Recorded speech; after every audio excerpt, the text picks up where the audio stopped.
Hey everybody, welcome to What's Up Wednesday.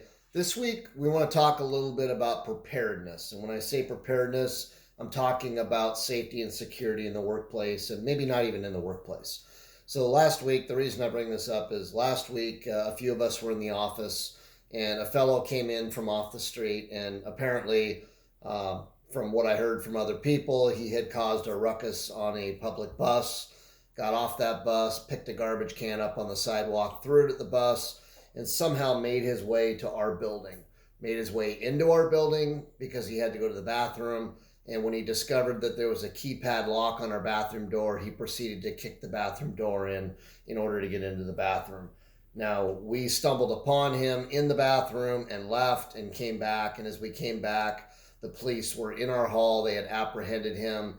And this individual, who most definitely had some kind of mental health issues, went through a whole range of emotions, eventually becoming extremely violent, spitting in the face of one officer, assaulting another officer. He ended up leaving on a gurney, strapped to the gurney, headed to the mental hospital.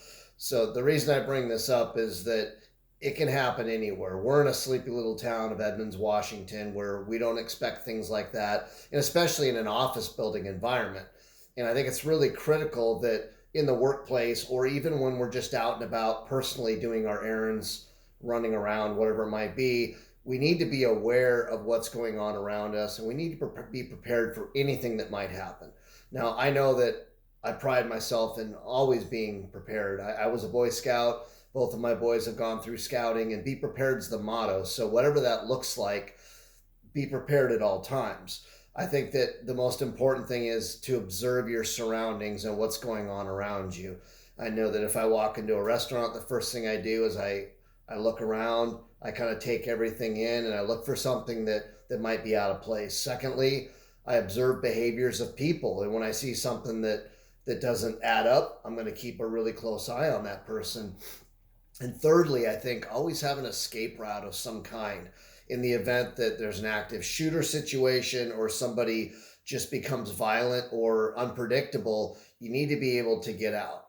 And then, as a last resort, and I don't condone violence, but as a last resort, you may be put in a situation where you have to physically defend yourself or your family.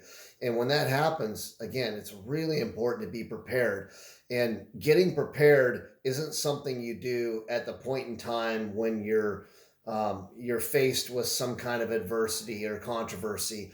And the mental health crisis that we're having now is so significant that we're seeing it everywhere that we go. We see people with mental health issues on the sidewalk, talking to themselves, walking down the street. I've seen people wielding swords walking down the sidewalk. So you just don't know what to expect. And I think it's really important to be prepared for it, put a plan together, and get into a mindset of number one, evade and escape, and number two, if you have to, defend yourself. So hopefully that helps, and hopefully you don't encounter what we did last week. We'll see you next Wednesday.